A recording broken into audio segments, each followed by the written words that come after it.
Kutubxonalar qadimda antik davr madaniyatining butun ilmini o'zida mujassam etgan manba hisoblangan. Uni donishmandlik xazinasi, fikrlar makoni deya ta'riflashar edi.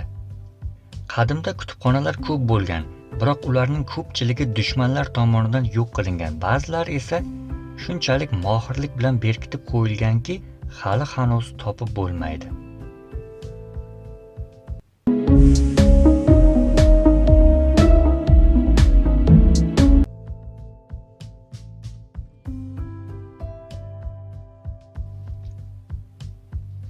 Yozma manbalarning ilk to'plovchilaridan biri eramizdan avvalgi 7-asrda yashab o'tgan Ossoriyalik podshoh Ashshurbanipal bo'ldi. U Nineviyada 20 mingta kitob saqlanadigan katta kutubxona qurdirgan. Bu kitoblar qadimgi dunyoning madaniyati va ilmiy merosi haqida hikoya qilar edi.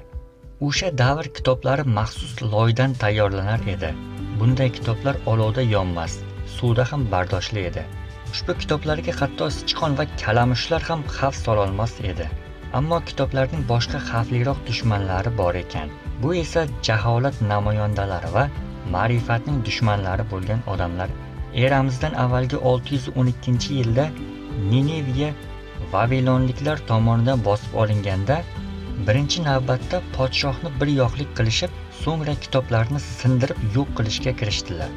19-asrda arxeologlar qazilmalar davomida avvalgi kutubxona o'rnida o'sha kitoblarning saqlanib qolingan bo'laklariga duch keldilar. Hozirda bu bo'laklar Britaniya muzeyida saqlanmoqda. Kichik Osiyoning shimoli-g'arbiy qismida joylashgan Pergam davlatida eramizdan avvalgi 2-asrda pergamentni ishlab chiqarish yo'lga qo'yilgan. Shu sababli ham kitoblar ham bugungi kun kitoblarining ko'rinishini olgan. 20 ming qo'lyozma va manuskriptlar saqlangan Pergam kutubxonasining dovrug'i butun olamga yoyildi. Pergam rimliklar tomonidan bosib olingandan keyin Yuliy Sezarning tarafdorlaridan biri sarkarda Mark Antoniy kutubxonaning deyarli barcha kitoblarini Kleopatraga Iskandariya kutubxonasi uchun tortiq qilib yuborgan. Antik davrning ikkita eng kuchli kutubxonalarining qo'shilishi natijasida Iskandariya kutubxonasidagi kitoblarning soni 700 mingtaga yetgan. Ushbu kutubxona javonida noyob Misr papiruslari, Sharq yozuvlari, Platon qo'lyozmalari, shuningdek Aristofan, Gomer va boshqa buyuk adiblarning asarlari saqlangan. Ushbu kutubxona Misrning bosh ilmiy va o'quv markazi ham hisoblangan. Aynan shu yerda Arximed suv nasosini kashf qilgan. Eratosfen esa yer diametrini o'lchagan. Ekvilit esa antik davr matematikasiga oid kitob yozgan. Klavdiy Ptolomey esa astronomiyaga doir ensiklopediyasini tuzgan. Biroq antik davrning xazinasi bo'lgan ushbu kutubxona ham yo'q qilingan. Avvaliga 391-yilda Rim imperatori Feodosiy Olimpiya o'yinlarini taqiqlash bilan birga kutubxonani Saxayton ibodatxonasi deya hisoblab, uni vayron qilishni buyurgan. Pergam kutubxonasini, Aflotun va boshqa faylasuflarning shaxsiy kutubxonasini o'z ichiga olgan Iskandariya kutubxonasi butunlay yo'q bo'lib ketgan. O'z davrining buyuk sarkardasi Amir Temur Samarqandning nomini butun dunyoga yoyib, uni arxitektura va madaniyat markaziga aylantirgan. Sarkarda yurishlaridan o'ljalar bilan birga Kichik Osiyodan, Turkiya, Hindistondan qimmatbaho kitoblarni ham olib kelgan. Amir Temurning vafotidan keyin uning imperiyasi ikkiga bo'lingan. Hirotni Sarkardaning o'g'li Shohrux boshqargan bo'lsa, Movarannahrga Shohruxning o'g'li Ulug'bek hukmronlik qilgan. Ulug'bekka bobosidan kutubxona ham meros bo'lib qolgan. Ulug'bek o'rta asr davrining ma'rifatli hukmdorlaridan biri edi. U o'z atrofiga Qozizoda Rumiy, Ali Qushchi kabi Sharqning buyuk olimlarini yig'gan edi.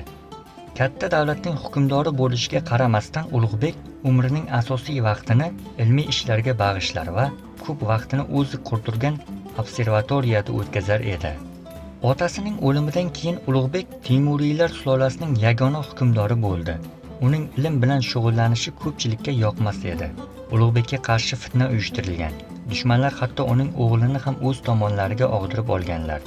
Yaqinlashib kelayotgan fitnani sezgan Ulug'bek hukumat tepasiga keladigan jaholat vakillari uning yaratgan ilm maskanini vayron qilishlarini bilar edi.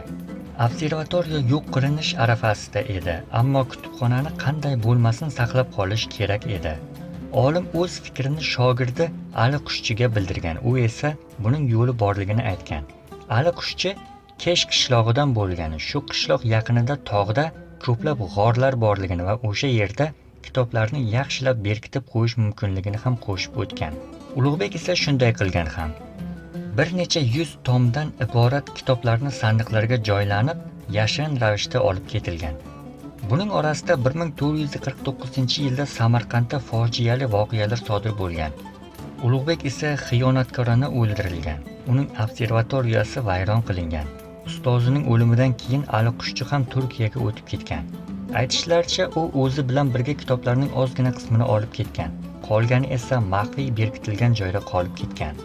Ali Qushchi Movarannahrga boshqa qaytib kela olmagan. Kitoblarning berkitilgan joyini esa faqatgina u bilar edi. Shu tariqa kutubxonaning izlari ham yo'qolgan.